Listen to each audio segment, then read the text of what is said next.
It's effectively wild and it's wildly effective at putting baseball into perfect perspective. Impressively smart and impeccably styled. It's the wildly effective, effectively wild. Spin rate along Shango. That the pain war. You might hear something you never heard before. Hello and welcome to episode 2485 of Effectively Wild, a baseball podcast from FanGraphs presented by our Patreon supporters. I am Ben Lindbergh of The Ringer, joined by Meg Rowley of FanGraphs. Hello, Meg. Hello. I suspect I know the answer to this, but did you follow the enhanced games at all? No. Have you heard of the enhanced games? I've seen mention made of it on social media. Yeah. These are sporting events between people on steroids? That's right. Or mostly, yes. If they called it the On Gear Games, you would have known and you would have watched, maybe. Probably not. But this was an event that was held this week in Las Vegas for the first time, the inaugural Enhanced Games. And given how it went, perhaps the final Enhanced Games too. I was going to say there's an optimism to that designation, isn't there? Yeah, I'm sort of surprised this happened at all. I talked about it way back on Hang Up and Listen when it was just still perspective, but it did happen after a fashion. And yes, the idea is it's a multi-sport event and people have kind of dubbed it the Steroid Olympics. It's basically just anything goes as far as substances, performance-enhancing drug use is encouraged, if anything. Okay. And the idea is that we'll just juice everyone up and we will see some sort of superhuman performance here. And we will test the limits of human athletic achievement. And everyone will understand what they're getting into and what they're signing up for. And everyone watching will know what the deal is. And we will just see how strong and fast everyone can be. Well, it was kind of a dud because nothing all that superhuman happened. So there was one world record that was technically broken barely in a swim race, but hardly, because it was not just someone who was enhanced, but also someone whose suit was enhanced. He was wearing this buoyant kind of outfit that would not have been legal anywhere else. So it was a doubly enhanced performer. And then it was also a guy who had, in an exhibition, basically done this already. So nothing new happened in particular. And meanwhile, a few athletes who were clean, who had tested clean and were competing against the enhanced athletes, won their events, which was not a great proof of concept for the, if we just juice everyone up, they will be amazing. So given that, and also the backers of this event, it's extremely MAGA coded. So it's Peter Thiel and Donald Trump Jr. They have money in this thing. And it's also in large part done to advertise these substances and sell these substances. So even though they kind of couch it in terms of like, this is just to remove all of the shackles that are holding down humanity and all these things. This is humanity 2.0 or whatever. It's really just, we will sell you some peptides and stuff if you're interested. So that's kind of the gimmick here. Okay. However, you know how we were talking about Glenn Allen Hill recently and the home run he hit onto the roof and out of Wrigley, and how there is a sentiment, I don't know if it's a widespread sentiment, but it's not a niche sentiment either, that there's sort of a nostalgia for the steroid era in some quarters. Sure. And it's kind of it's in conflict because you have people like us who grew up watching baseball in that era, and that was a formative period for us. And all the surveys always say that people's favorite version of whatever sport they follow or their favorite music it's just whatever it was when they were 12 or whatever, you know? And so that's the commonality. It's not as if any one era is objectively better. It's just generation after generation says, oh, yep, I pinpointed exactly when this was the best. And it just so happens that we all agree that it was when we were 12, even though those were entirely different times. So it's kind of tough when you grew up in that era and I was 12 in 1998, or I guess at the tail end of 1998. But you were 12 for that home run race. I was 11 maybe, but we were in that era when you're inclined to say, yep, that was the best of times. It's never been better than that. And yet that era is understandably tainted. And we do recognize that that was bad for Major League Baseball and baseball in general in a lot of respects. So it's tough to hold those two thoughts where it was like, well, that was fun. This was what made me fall in love with baseball.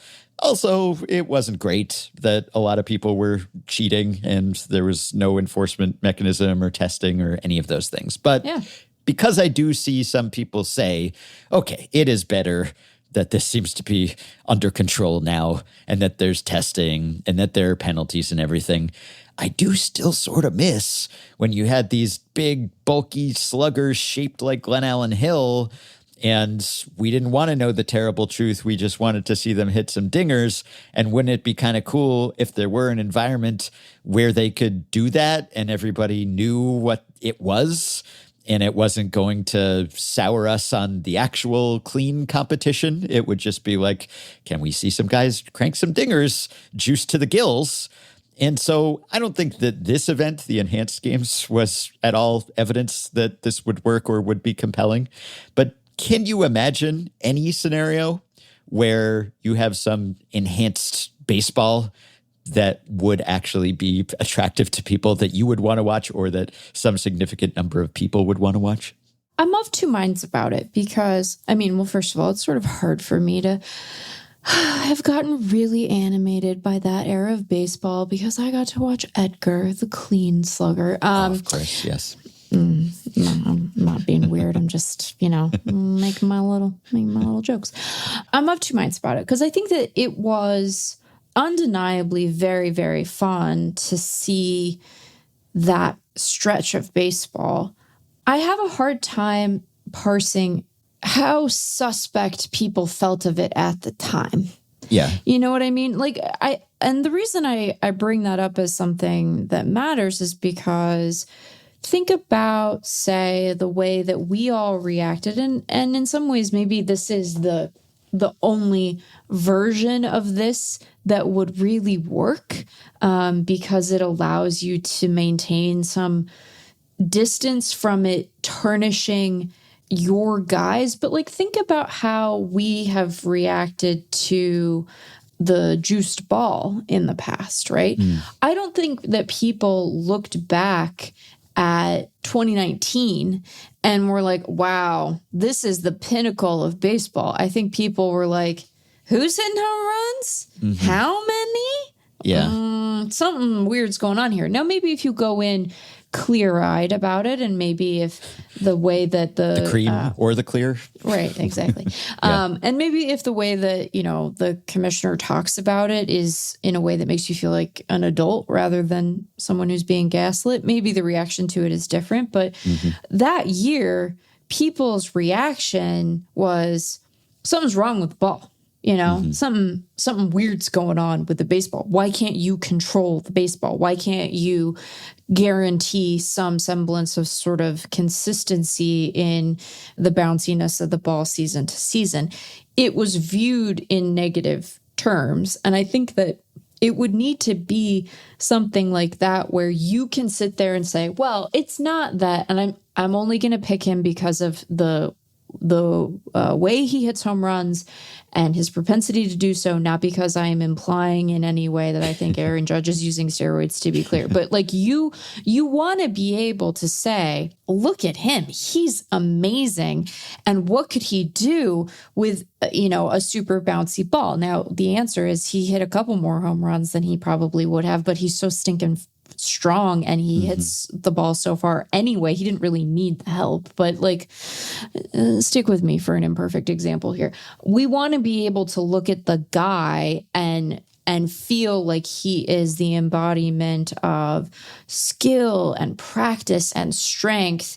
And having the ball be a little bit different allows us to maintain that impression of the player while still enjoying, like, oh, ball go far, right? Like special bouncy ball go distance.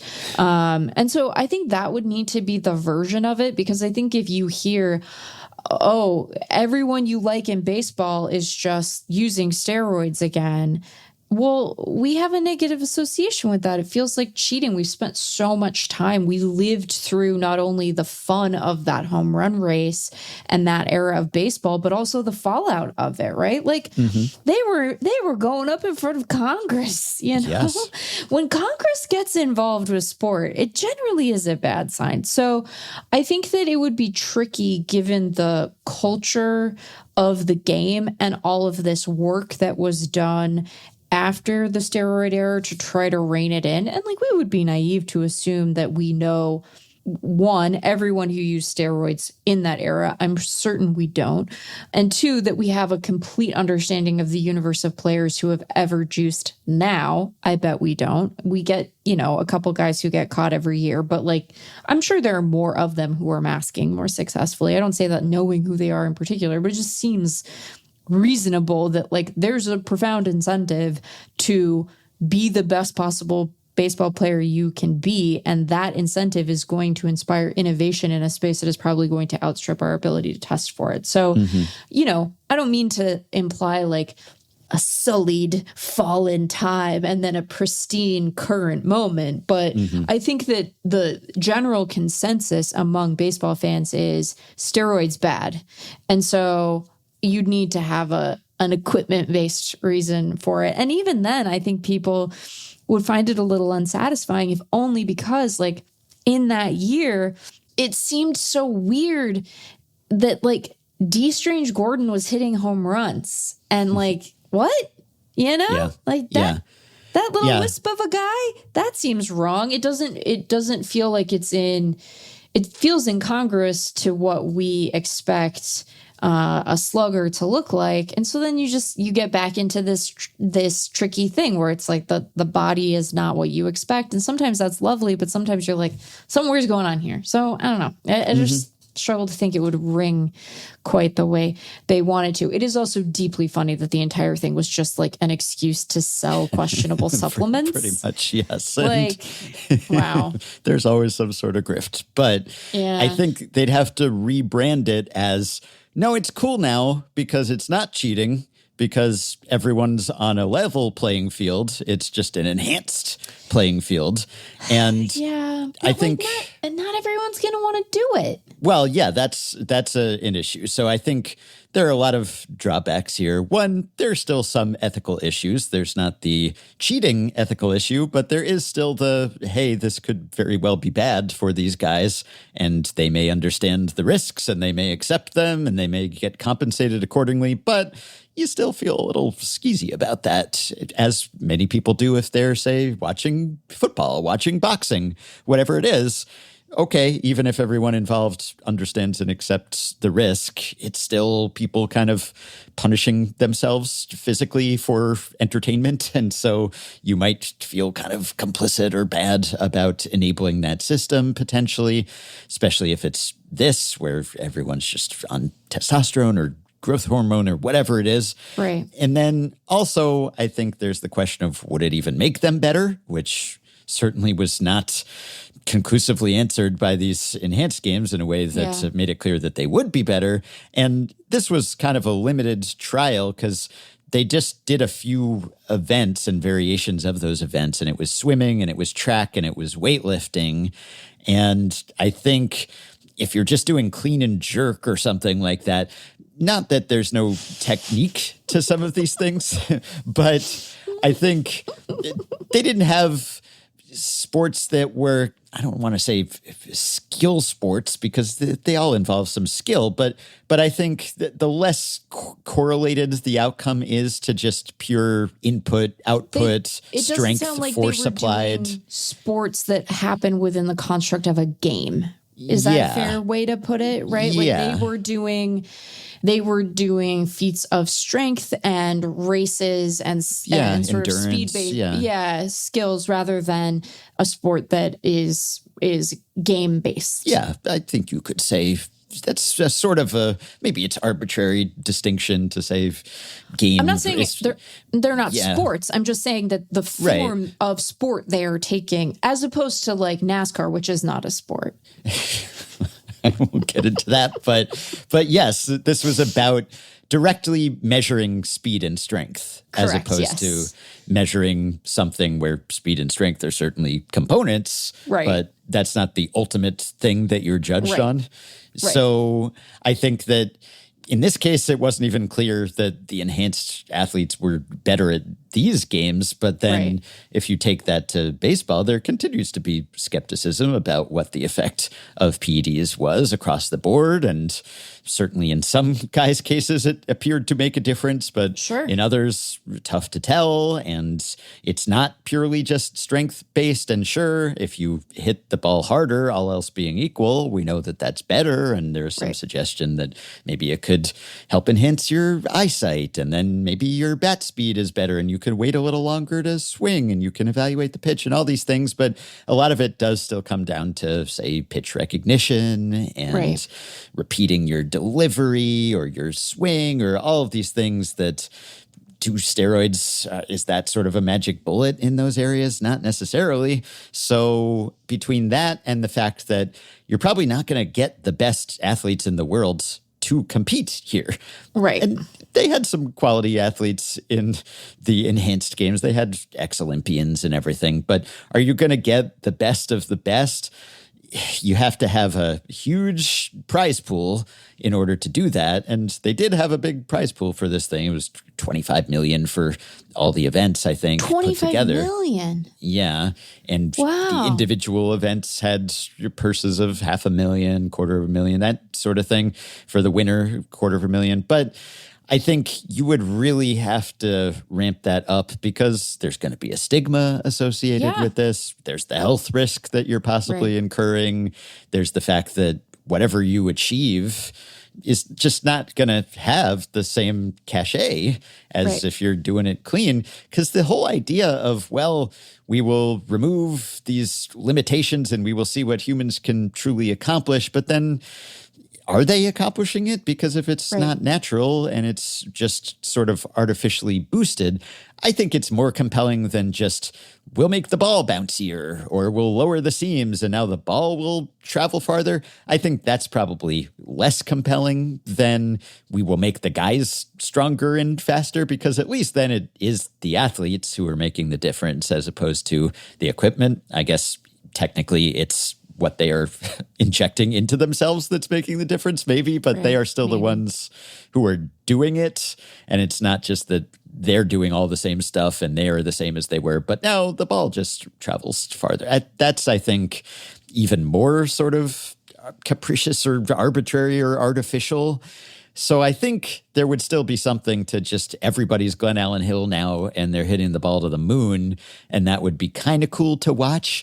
But I think that the charm or whatever intrigue that generated would wear off because ultimately it's much cooler if it's plausibly legitimate. Because if back then you didn't know any better and you were thinking, wow, maybe Glenn Allen Hill is just working hard in the weight room and he is just able to hit the ball that hard. Well, that's incredible. Right. But then if we find out, well, it wasn't really that or only that, and he had help that other people didn't have. And then also if the enhanced athletes are competing against other enhanced athletes, maybe you wouldn't even necessarily notice the difference because it's just like, well, maybe the pitchers are throwing harder and the hitters are swinging harder and maybe it kind of cancels out and doesn't even make that much of a difference. So I don't think, would I be interested in just watching guys just hit Titanic taters in batting practice the way Mark McGwire used to? Yeah, for a little while, I think. But then it would start to seem hollow, because if you're not doing it naturally, then how interesting is that really when you remove the constraints? The whole conceit of sports is like we're pushing the natural limits, really. And if you're going beyond the natural limits, and I know that that's always a slippery slope, it's like, well, this surgery is okay and LASIK is okay, but not this. And you can't make someone into a cyborg. And also you can't inject this substance. And just where do we draw the line? And this is all sort of, it's slippery to define what is clean and what is not clean. But I think that ultimately it's really a battle against your inherent limitations. And if you just inject something that enables you to transcend those limitations, well, is that really entertaining? It's a tricky thing. I'm surprised that they were able to attract, maybe I'm misunderstanding, but like formerly clean, high-level athletes to compete in this, because it's really hard to wipe away the taint of steroid use. And I think that a willingness to indulge in it, even after your sort of athletic career is presumably over, would inspire some amount of like eyebrow raising about whether the feats that you had previously achieved were won cleanly or not. That's not a thought specific to baseball, but I'm surprised they had takers there. And maybe I'm not familiar with the exact composition of the athletes who competed, so maybe these folks were already tainted by steroid use, and they were just like, may as well try to make a buck while I'm at it. In for a penny, in for a pound. Right. But I think you're right that it's a more complicated question of like what constitutes enhancement than simply saying, well, we know no steroids. Like, I do think that you have to kind of grapple with these things.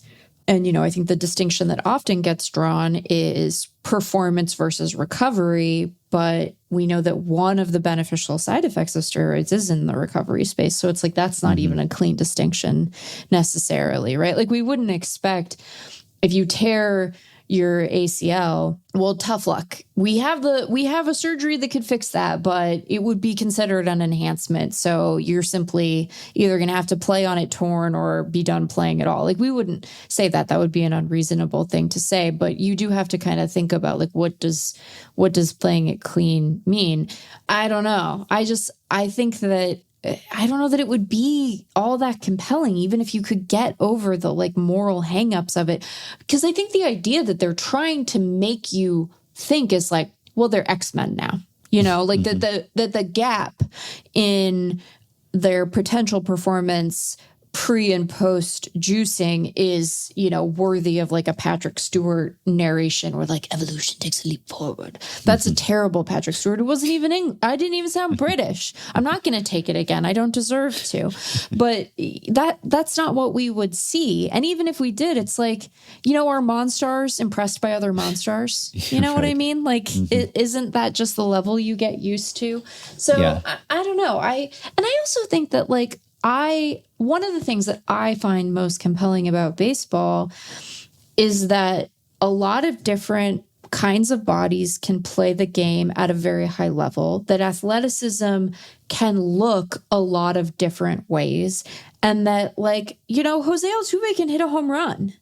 And so can Aaron Judge. And those are the gap between what their bodies look like and your expectations are such that if you hadn't seen all of Jose Altuve's career and you hadn't seen all of Aaron Judge's career and you just stood those two guys next to each other getting off the bus, you'd be like, one of them can hit a home run and one of them can't. But guess what? They both can. That's amazing. Even if it were convincing, I don't want it to feel like a foregone conclusion that like you can do the most impressive version of a thing. I like that it can still surprise you and that it can look a lot of different ways and the result can be the same. It feels like it just fundamentally misunderstands what's compelling about sport. You know, if I want to see, I can just watch the X-Men, you know, and apparently the new cartoon is really good. People liked it. Yeah, people really like that. I like cartoons, so I'm going to have to check it out because there's another season coming, right? Yes. I like how I talk about the TV I will eventually watch and then very often don't do it. But I am almost done with Hacks, and that ended yesterday. So I'm like, Ben, I'm on it. I'm on top of one Got your show. finger on the pulse. And I got through the entirety of the second season of Monarch Legacy of Monsters. Nice. So well done. there should have been more. There should have been more Godzilla. You know, like it more was monsters. There should have been more monsters. I have one note for you. More monsters. All monsters. You know. Yeah. Anyway, we could build a baseball playing robot if we just want to see a ball go far or fast. Presumably, you could just have an entirely fight him. Yeah, sure. But that wouldn't be very entertaining because if you just build a machine to do it, we know you could just launch a baseball very far, but it's the fact that humans can do that sometimes. Right. And that's particularly impressive. So there's part of me that thinks it would actually be fun to see the enhanced guys go up against the clean guys and just get their clocks cleaned by the clean guys, because I think if you took the actual Major League Baseball players and then you had whatever dregs you could convince to juice themselves up to go up against the clean guys, I think it would probably be a good case study and a lesson and a reminder that it's not magic and it can't convert you into an incredible player all on its own, and that we would find that other skills actually trumped that. And so that would actually be sort of instructive, not to completely downplay the effects of PEDs in sports or in baseball even, but I think ultimately those effects would probably be dwarfed or outweighed significantly by just skill. So that would be a little comeuppance as we sort of saw at the enhanced games. Wow, they were really just trying to hawk supplements though, huh? That was a big part of it, yeah. I do skincare, okay? So I'm aware of the glass house I'm living in when it comes to the potentially dubious scientific claims of the various potions I put on my face at the end of the day. But, like, why would that be? It doesn't matter. We don't have to spend time on this. Maybe we can contemplate the question for the next bonus pod. But I just find it funny that they're like, you should take this supplement because then you can run so fast. And it's like, okay, sure. What else do you got? Like, I don't know, man. It's like, it's a child's understanding of the world. Well, here is an email we got just as we started recording. Milwaukee pitcher Uribe disciplined.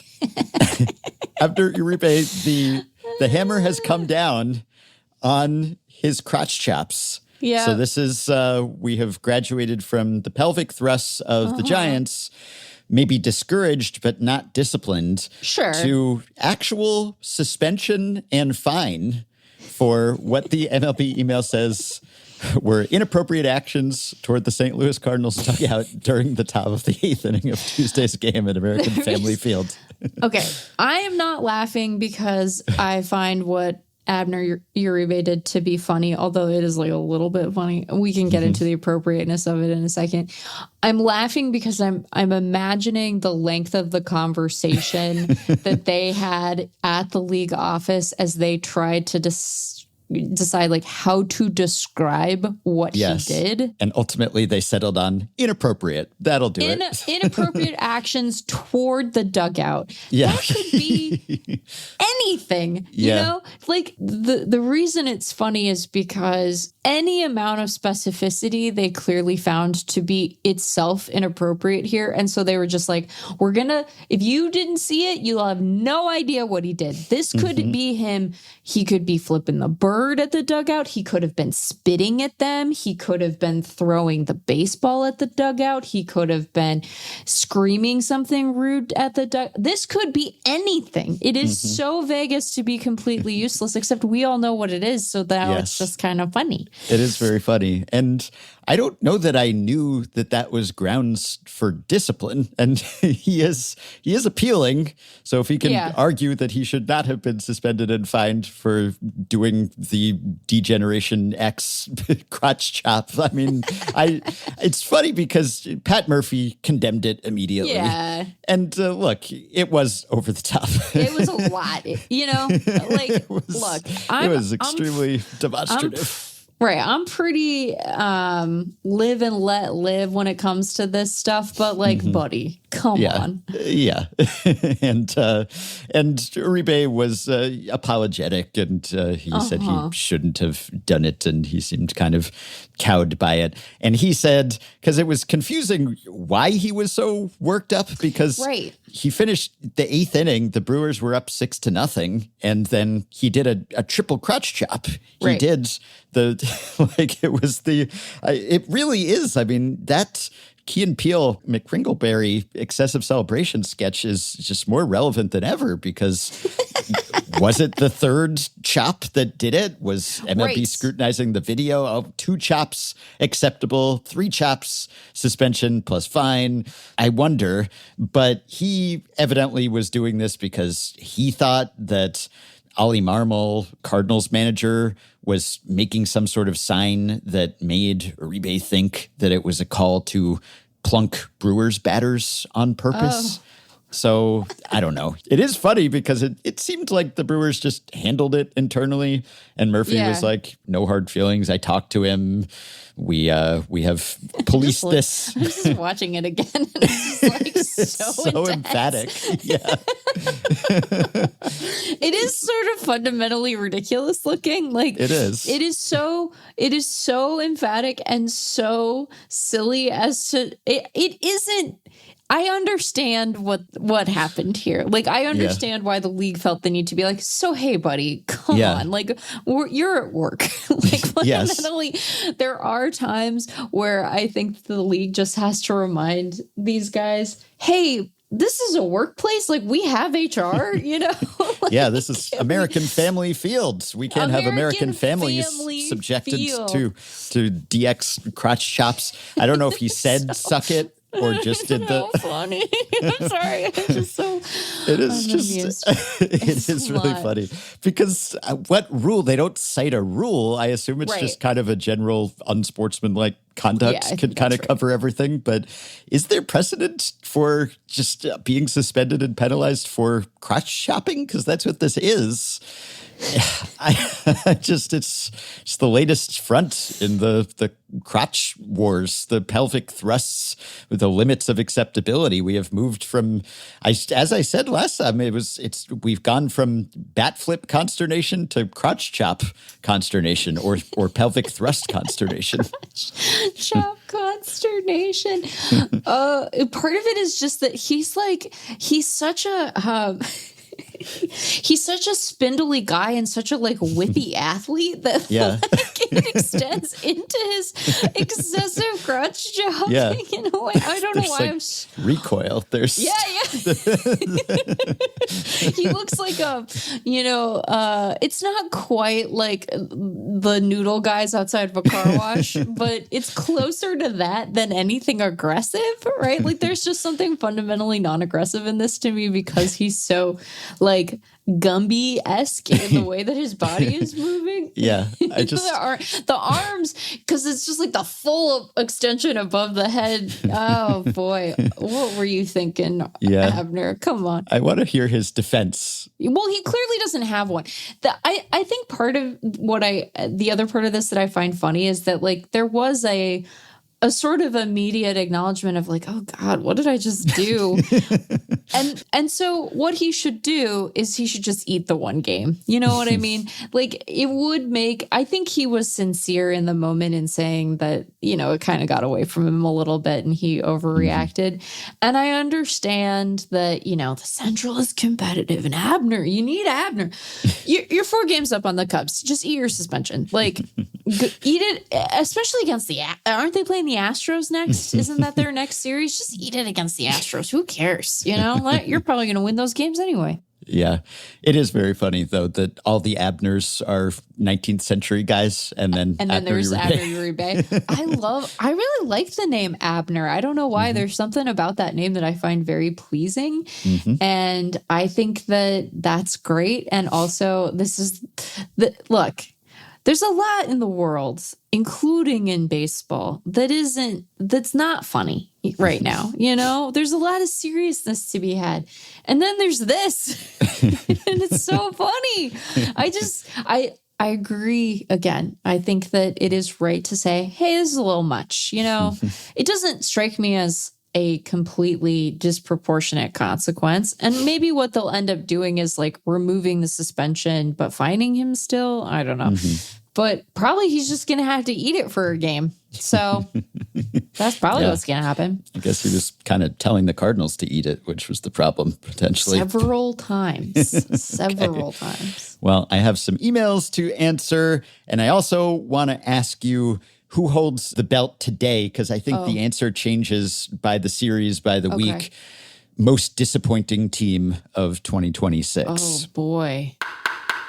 That'll do it for the free preview of today's Effectively Wild. Thank you for listening. If you'd like to listen on and hear whatever wisdom and wit await, we would love to have you. You can visit patreon.com/effectivelywild to access the rest of this episode and plenty of other exclusive content. Weekly subscriber-only episodes, monthly bonus shows, our Discord group, our live streams. Either way, we will be back with another episode soon, which will appear in full on this feed. Until then, we wish you well and thank you for your support of Effectively Wild, whatever form it takes.